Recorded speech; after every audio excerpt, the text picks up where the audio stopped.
ये फोटो है, आप ले लीजिए, इससे आपको पॉइंट ढूंढने में आसानी रहेगी, हालांकि मैं इनकी डिटेल दे रहा हूँ। सबसे पहला जो बिंदु है वो है सुपर ऑर्बिटल नर्व।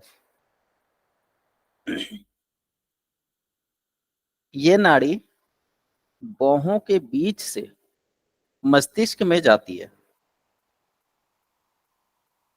इसकी बहुत छोटी छोटी शाखाएं होती हैं जो आंखों की, पलकों की, नाक की और बाहों के पीछे फैली रहती हैं। जब भी किसी व्यक्ति को नेत्र में दर्द हो, आंखों की समस्या हो, कम दिखाई पड़ता हो, तब इसमें इस नर्व पे इलेक्ट्रिसिटी का प्रयोग किया जाता है।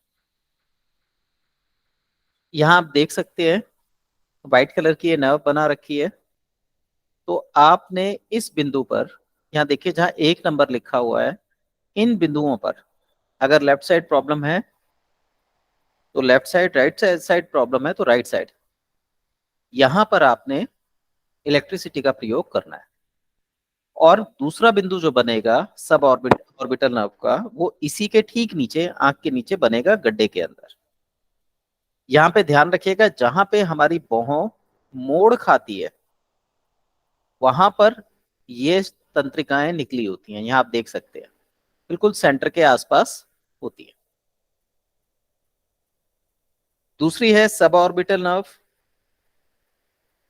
ये पहली नर्व में से निकली होती हैं, उसी का आगे का भाग होती है। तो जो असर पहले वाले पे लगाने से होता है, पहले बिंदु पर लगाने से होता है, वही सब ऑर्बिटल नर्व पे लगाने से भी लाभ मिलता है। अगर बीमारी, दर्द बाहर की ओर है, विलास जी अपना माइक ऑफ कर लीजिए, जी तो सर। सब ऑर्बिटल नर्व पे आपने इलेक्ट्रिसिटी लगानी है। और यदि वो डीपर है, अंदर की ओर है, गहरा है, तो सुपर ऑर्बिटल नर्व पे आपने इलेक्ट्रिसिटी का प्रयोग करना है। तीसरे नंबर पे आते हैं बेस ऑफ नोज। आप अपनी नाक पे हाथ रखिए, नीचे की तरफ जाएंगे तो दोनों आंखों के बीच में आपको ये गड्ढा सा दिखाई देगा। यहाँ देख सकते हैं 3 नंबर है, इसे बेस ऑफ नोज बोलते हैं। यहां से भी हमारी जो मस्तिष्क की नाड़ी होती है वो निकलती है। यहाँ एक चीज बताना चाहूंगा, ये जितने भी बिंदु मैटी जी ने बताए हैं, ये सारे के सारे वात नाड़ी संस्थान के बिंदु हैं। तो जहां तक ये नाड़ियां फैली होंगी वहां तक लगाई गई औषधियों के प्रभाव होंगे। तो ये बहुत डेप्थ में होती हैं। इस पे हल्की सी चोट भी बहुत तेजी से दूर तक असर करती है। तो इसी प्रकार हमारी जो बिजलियां हैं, जब हम इस पे लगाते हैं तो वो तुरंत जहां तक नवपात होता है वहां तक फैल जाती है। तो यहाँ पर जो भी आप इलेक्ट्रिसिटी प्रयोग करें, सावधानी पूर्वक कीजिएगा। इसकी जो शाखाएं होती हैं 3 नंबर बिंदु की, ये आंख, नाक आदि में जाती हैं, मस्तिष्क में जाती हैं, क्योंकि जितनी भी नर्व्स हैं, वात नाड़ी संस्थान है, सिंपैथेटिक नर्वस सिस्टम है, ये सब आपस में कनेक्टेड है। तो जो यहाँ पर बिंदु के सबसे नजदीकी चीजें होंगी वहां पर ये अपना असर रखेगी। तो पहला, क्योंकि ये बेस ऑफ नोज है तो नाक से संबंधित समस्याएं। दूसरा, आंखों के नजदीक है तो आंखों से संबंधित समस्याएं। और तीसरा, ब्रेन के नजदीक है या फोरहेड के नजदीक है, इससे संबंधित समस्याओं में ये मदद करेगा। आगे है ये चित्र की, आप फोटो खींच लीजिए। Bronchial nerve, solar plexus, pit of stomach, lungs और गैस्ट्रिक सिंपैथेटिक।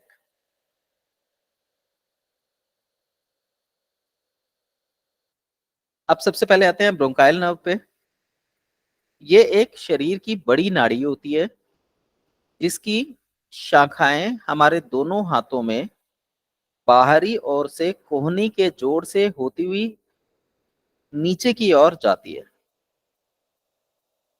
तो इसकी जो शाखाएं हैं वो कंधे, हाथ, कलाई, सभी जगह पर अपना प्रभाव रखती है। जब भी इनसे संबंधित कोई समस्या हो, दर्द हो, कमजोरी हो, रोग हो, तो इस नंबर पर बिजलियों के माध्यम से मलहम लगाना चाहिए या मलहम के रूप में बिजलियों का प्रयोग करना चाहिए। उसके बाद आता है सोलर प्लेक्सिस नर्व। हालांकि हम सोलर प्लेक्सिस जो है वो एक जीव को भी बोलते हैं, सौर केंद्र को भी बोलते हैं, चक्रास में मणिपुर चक्र को भी सोलर प्लेक्सिस बोलते हैं। परंतु यहां पर जब हम सोलर प्लेक्सिस की बात करेंगे तो हम उस नाड़ी मंडल की बात करेंगे जो संपूर्ण शरीर को ऊर्जा प्रदान करने का काम करता है। एक तरह से हमारे शरीर में जो प्राण डालने का काम करता है वो सोलर प्लेक्सिस करता है। तो हमारा जो आमाशय होता है, जहां पे हमारा खाना सर्वप्रथम पहुंचता है, ये ठीक उसके पीछे होता है। पूरा जाल होता है ये सोलर प्लेक्सिस का। इसका प्रयोग हम लोग अचानक से लगने वाले भय से करते हैं। जब भी हमें अचानक भय लगता है तो आप देखिए भूख मर जाती है। अचानक से कोई खुशी मिलती है, हम हाइपर एक्साइटेड हो जाते हैं, तो ये सोलर प्लेक्सिस में ऊर्जा की कमी और अधिकता का संकेत बन जाता है। इस स्थान पर जो बिजली है वो बहुत सावधानी पूर्वक लगाई जाएगी, क्योंकि ये शरीर में भय और फैलाव की स्थिति के कारण, मतलब सिकुड़न और फैलाव की स्थिति को पैदा करके पूरे शरीर की ऊर्जा को एक बार में नियंत्रित कर सकता है। तो ऐसी अवस्था में जब भी शरीर के अंदरूनी अंगों पर दर्द हो, शरीर को ताकत देनी हो, हृदय को बल देना हो, तब इस स्थान पर बिजली का प्रयोग करना चाहिए। यहाँ के लिए मेरे अनुसार बेस्ट बिजली रेड और ब्लू बिजली रहती है। रेड एकदम से ऊर्जा फैलाती है और ब्लू सिकोड़ती है। तो हमें जैसी ही ऊर्जा लगे, कोई व्यक्ति हाइपर एक्साइटेड है, सोलर प्लेक्सिस पे ब्लू का इस्तेमाल किया जा सकता है। बीमारियों को रिकवर करने के लिए ब्लू का इस्तेमाल किया जा सकता है। और अगर हाइपर एक्टिव है तो सॉरी हाइपो एक्टिव है तो फिर लाल बिजली का प्रयोग किया जाएगा। इस क्षेत्र के अंतर्गत हृदय, आंतें, लिवर, लंग्स, स्प्लीन, ये सारी चीजें इसमें कवर की जाती हैं। इसके बाद है पिट ऑफ स्टमक। ये भी एक तरह से आप कह सकते हैं कि जैसे सोलर प्लेक्सिस इफेक्ट रखता है पीछे की तरफ से, ऐसे ही पिट ऑफ स्टमक आगे की तरफ से असर रखता है। इसे हम कौड़ी का स्थान भी बोलते हैं। इस पे तब बिजली लगाई जाती है जब हमें पित्त से संबंधित समस्याएं होती है। पित्त से संबंधित समस्याएं क्या होती है? जैसे एसिडिटी, कब्ज, पेट में दर्द, मरोड़े, भूख अचानक से कम हो जाना या बढ़ जाना, इन्फेक्शन बार बार आना, हार्मोन्स में इम्बैलेंस हो जाना, गले की समस्या, नींद की कमी, दिमाग में बहुत ज्यादा नेगेटिव विचारों का आगमन होना, व्यक्ति में सब्र की कमी होना। तो ये सारे लक्षण पित्त दोष के लक्षण होते हैं जो बॉडी और माइंड पर अपना इफेक्ट डालते हैं। इस समय पर आप आगे और पीछे यानी सोलर प्लेक्सिस नर्व और पिट ऑफ स्टमक पर अगर सही बिजली का प्रयोग करेंगे तो इंस्टेंट आराम मिलता है। इसमें केवल लगाना होता है, खिलाने की जरूरत नहीं होती। इसके बाद आते हैं गैस्ट्रिक सिंपैथेटिक। ये वात संस्थान का नाड़ी मंडल है। हम जितनी भी ये चीजें पढ़ेंगे नाड़ी मंडल के बारे में ही पढ़ रहे हैं, जो वात संस्थान का है। ये बेसिकली आमाशय तक फैली हुई है। पेट में जितने भी ऑर्गन होते हैं ये उन सबको कवर करती है। जिस तरीके से जो सोलर प्लेक्सिस है वो अपना प्रभाव रखता है, उसी तरीके से पेट के सभी अंगों से संबंधित समस्याओं में और विशेषकर आंतों से संबंधित समस्याओं में इस पर भी बिजली का प्रयोग किया जाता है।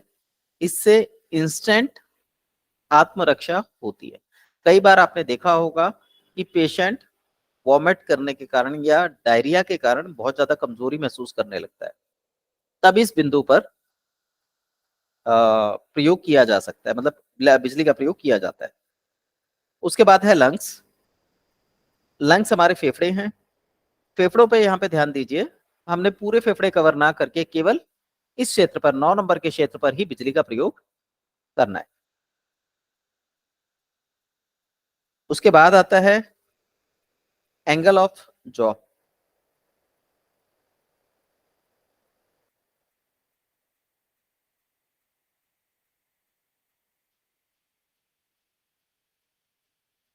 एंगल ऑफ जॉ,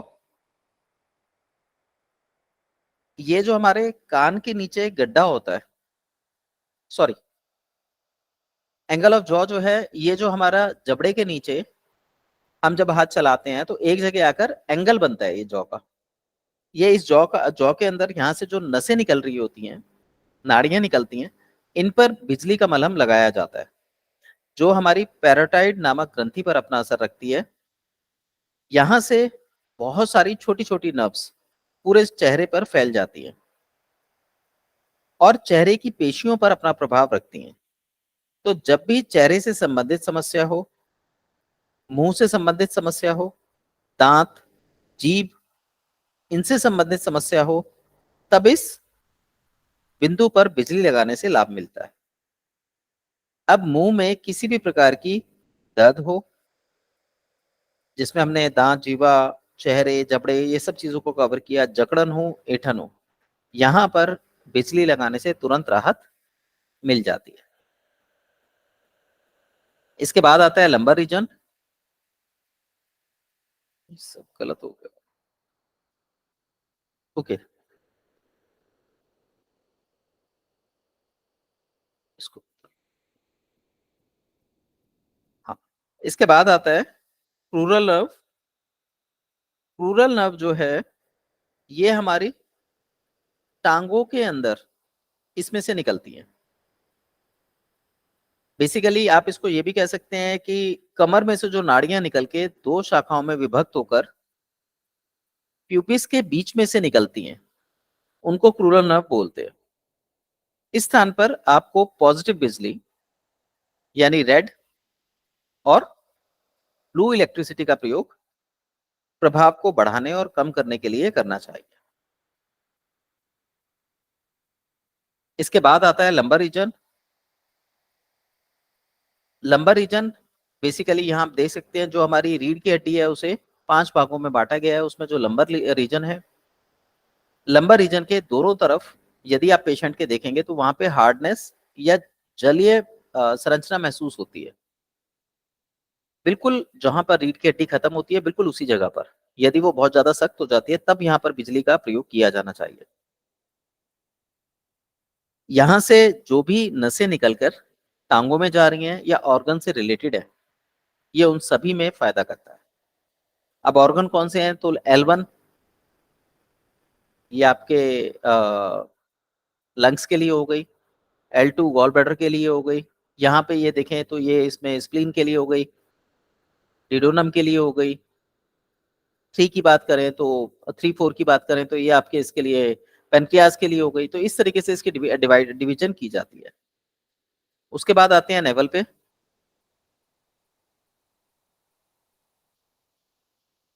नेवल का जो है, ये हमारे संपूर्ण वात नाड़ी संस्थान पर अपना प्रभाव रखता है। इसलिए शरीर में कहीं पर भी कोई भी समस्या हो तो हमें नाभि के चारों ओर संबंधित बिजली या औषधि का प्रयोग करना चाहिए। ये संपूर्ण शरीर को कवर कर लेती है। इसके बाद आता है ग्रेट हाइपोग्लोसी।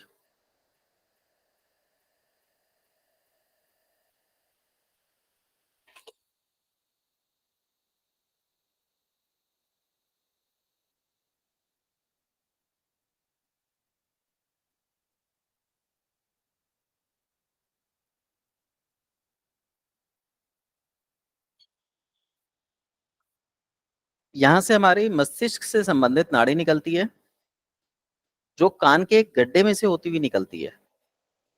ये हमारी जीभ को और विशेष रूप से जीभ पर, उसके बाद भोजन प्रणाली पर, हलक में और तालू में अपनी शाखाओं को भेज देती है।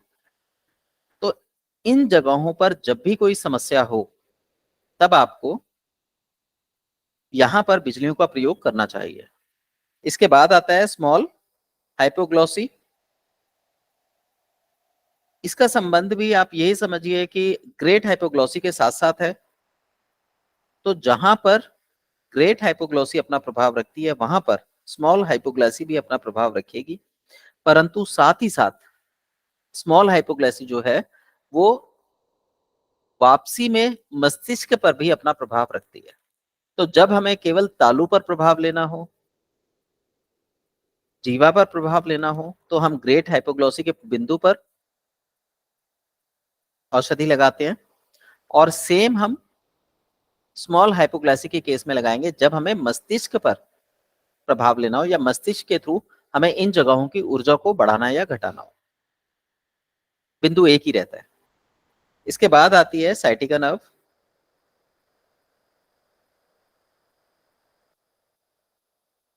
ये नाड़ी हमारे शरीर की सबसे बड़ी नाड़ी है, जो हमारे लंबर और सेक्रल रीजन से होती हुई नीचे की ओर पैरों तक जाती है। ये लगभग 30वें जोड़ से चालू होती है, जो हमारी रीढ़ की हड्डी है उसके 30वें जोड़ से चालू होती है, और त्वचा के बिल्कुल साथ साथ चलती हुई लगी हुई निकलती है। इसलिए जब भी हमारी टांगों में किसी भी प्रकार की समस्या हो तो इसमें बिजली का प्रयोग लगाने के लिए किया जा सकता है। इसके लिए बेहतर बिंदु जो हैं, आप यहाँ पर टखने पर, दोनों टखनों पर, घुटने के दोनों तरफ, जहाँ पे घुटना खत्म होता है दोनों तरफ, और हिप जॉइंट पे, चाहे ऊपर की ओर यहाँ पर। अगर आप येलो इलेक्ट्रिसिटी का प्रयोग करते हैं तो ये बहुत जल्दी इसको रिलैक्स करती है।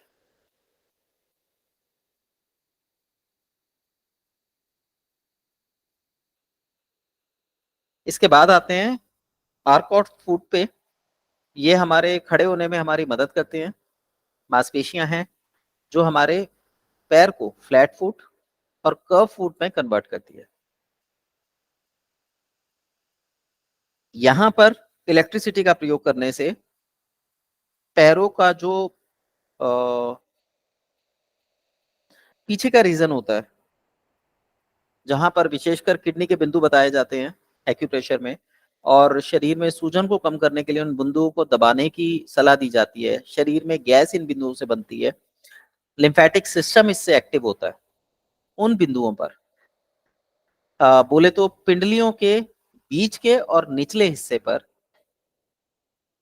प्रभाव डालती है। तो जब भी पिंडलियों में समस्या हो, शरीर में सूजन बनती हो, पैरों में सूजन रहती हो, जो कि विशेषकर इसमें डायबिटीज के केस में होता है, तो यहाँ पे आर्क ऑफ फुट के पूरे मसल्स पर आपको इलेक्ट्रिसिटी का प्रयोग करना चाहिए। उसके बाद आता है ऑक्यूपिट। ये स्थान गर्दन के पीछे होता है। यहाँ आप देख सकते हैं खोपड़ी का सबसे पिछला हिस्सा है और नीचे की ओर जा रहा है। इसके अंदर की ओर जो कशुरिका होती है, जो हमारा स्पाइनल कॉर्ड का बैक का हिस्सा होता है, वो प्रभावित होता है।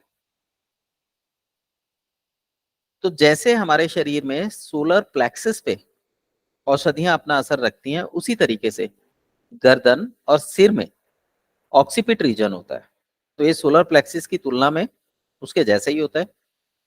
तो जब भी यहाँ पर आप औषधि का प्रयोग करेंगे तो ये भी पूरे तरीके से जहां तक आपकी नर्व्स जाती हैं जो ऑक्सीपिट से कनेक्टेड हैं, वहां तक अपना प्रभाव रखता है। तो किसी भी प्रकार का न्यूरोलैगिया, दर्द का आभास, यहाँ पर दवा लगाने से लाभ मिलता है। इसे हम दो हिस्सों में दाएं और बाएं बांट सकते हैं। तो जिस तरफ शरीर में दर्द हो उस तरफ औषधि का प्रयोग किया जाता है। इसके बाद आता है ग्रेट सिंपैथेटिक नर्व। ये हमारे शरीर का सबसे बड़ा सिस्टम या केंद्र कह लीजिए, जो शरीर को चलाने का काम करता है। शरीर के सारे ऑर्गन इससे कनेक्टेड होते हैं। क्योंकि ये रीढ़ से होके निकलता है, तो इसमें दो प्रकार के फंक्शंस होते हैं। ये शरीर को काम करने के लिए उत्तेजित करता है, उसको ऑर्डर देता है मोटर नर्व्स के थ्रू, और सेंसेस करने के लिए अनुभव करने के लिए सेंसरी नर्व्स के थ्रू ये सिग्नल्स को वापस लेता भी है।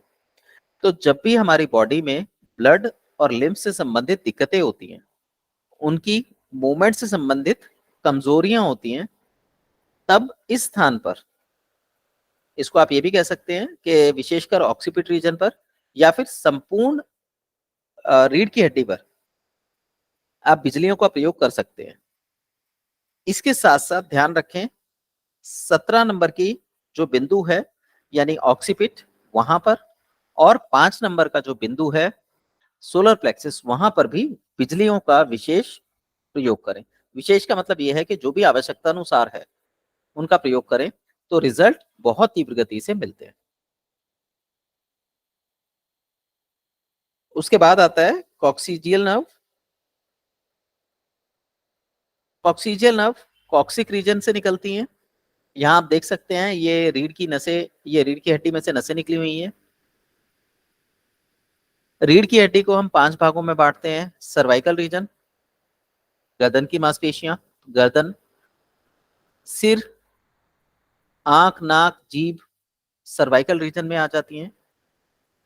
उसके बाद थैरेसिक या डोर्सल रीजन, जिसमें कमर, कंधे, ये चीजें कवर होती हैं T1 में और C7 में। उसके बाद नीचे चलते हैं तो लंग्स आ गए, हार्ट आ गया। इस तरीके से डोर्सल रीजन में जितने भी ऑर्गन्स आते हैं। फिर लंबर रीजन, कमर का निचला भाग, जो ऑर्गन कवर करता है, जैसे स्टमक हो गया, लिवर हो गया, पेंक्रियास हो गया। उसके बाद सैक्रल रीजन, जिसके अंदर जितने भी हमारे गुप्तांग और पेल्विक रीजन के ऑर्गन्स होते हैं वो कवर किए जाते हैं। और फाइनली कॉक्सिक रीजन, जिसे हम टेलबोन के नाम से भी जानते हैं, वो आता है। तो जो कॉक्सिक रीजन में से नर्व्स निकलती हैं उनको कॉक्सिजियल नर्व्स बोलते हैं। ये हमारे मलाशय और मूत्राशय में फैली होती हैं। तो हमारे जो रेक्टम है, हमारा जो यूरिनरी ब्लैडर है, ये उसको कवर करती है। जब भी इन स्थानों में कोई समस्या हो तो इन बिजलियों का प्रयोग करना चाहिए। उसके बाद फिर सैक्रल रीजन आ गया। सैक्रल नर्व्स में जो सैक्रल रीजन से नर्व्स निकलती हैं उसे सैक्रल नर्व्स बोलेंगे। हमारे कूल्हे और टेलबोन में जो भी समस्या हो या जो सुषुम्ना नाड़ी मानी गई है उसका जहां पर अंत होता है, वहां पर कोई भी समस्या हो तो इस स्थान पर इलेक्ट्रिसिटी का प्रयोग किया जाता है। यहां से जो नर्व्स होती हैं वो दोनों तरफ शरीर में फैल जाती हैं और महिलाओं में गर्भाशय, जनेंद्रिय और मूत्राशय को कवर करती है, सेम पुरुषों में भी। उसके बाद इनकी एक शाखा जो है वो टांगों में चली जाती है, जिसे हम 14 नंबर बिंदु यानी साइटिका नर्व से भी जोड़कर देख सकते हैं। इस स्थान पर जब भी हम बिजलियों का प्रयोग करेंगे तो मूत्राशय, टांगों में और जनेंद्रियों पर अच्छा प्रभाव पड़ता है। इसके बाद आते हैं हम नी जॉइंट पर। नी जॉइंट में बिजलियों का प्रयोग करने से घुटने की जो पीड़ा होती है वो शांत होती है, पर ध्यान रखिए सिर्फ पेन किलिंग होगी। अगर आप ग्रीसिंग करना चाहते हैं, ग्रीसिंग दोबारा डेवलप करना चाहते हैं, तो आपको खाने पीने की दवाओं का इस्तेमाल करना होगा। यहाँ पे आप देख सकते हैं ये पटेला बनी हुई है और साइडों में जो ग्रीन कलर है ये इसकी जो बीच में ग्रीसिंग होती है वो है। तो जब ये ग्रीसिंग खत्म होने लगती है, बॉडी में हीट अप होता है या इन्फ्लेमेशन बढ़ जाता है हड्डी के अंदर, उस कंडीशन में धीरे धीरे जल के सूखने लगती है। तो जब भी हम इसका उपचार करें तो मेरा मानना यह है कि C4 और C3 इसके लिए बेस्ट रेमेडी है। इसके साथ साथ ट्रैक्शन और ट्रीटमेंट अलग से दिए जा सकते हैं और बाहर आप इलेक्ट्रिसिटी का RE का प्रयोग या WE का प्रयोग या YE का प्रयोग आवश्यकता के अनुसार कर सकते हैं। इसके बाद आता है पेरिनियम। मोस्टली पेरिनियम एक ग्रंथि मानी गई है, इसको नाड़ियों का गुच्छा भी बोल सकते हैं, जो हमारे जो जनेंद्रिय होते हैं उनके और एनएस के बीच में एक स्थान होता है जो सीधा मस्तिष्क तक जुड़ा हुआ होता है। विशेष रूप से ये महिलाओं में देखा जाता है। जब डिलीवरी होने वाली होती है और बच्चा निकलने में परेशानी हो तो इसको इस पर कट लगा दिया जाता है, इससे डिलीवरी आराम से हो जाती है।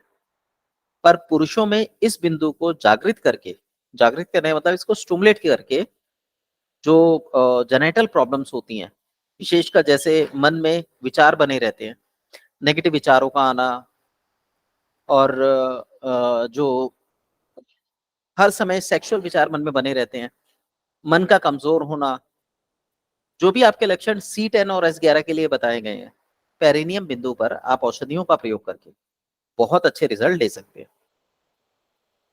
वैसे इसका जो प्रभाव है वो मूत्र प्रणाली पर, मूत्राशय पर होता है, पर मैं अपने अनुभव से, मैंने जो एक्सपीरियंस किया उस हिसाब से बता रहा हूँ, ये आपके ब्रेन पर भी बहुत अच्छा प्रभाव रखेगा। इसके बाद किडनी का रीजन आता है। किडनी आपके दोनों साइड, लेफ्ट और राइट होती हैं। इसका संबंध जो है सोलर प्लेक्सिस इसके साथ होता है, थायराइड के साथ होता है। तो जब भी यहां पर आप औषधियों का प्रयोग करें तो थायराइड ग्रंथि को भी एक्टिवेट जरूर करें और सोलर प्लेक्सिस को एक्टिवेट जरूर करें। यहां पर हम औषधियों का प्रयोग जितनी भी किडनी से संबंधित समस्याएं होती हैं उन सभी में करते हैं। आज के लिए बस इतना ही, बाकी हम लोग कल करेंगे। आप कोई कुछ पूछना चाहते हो पूछ सकते हैं।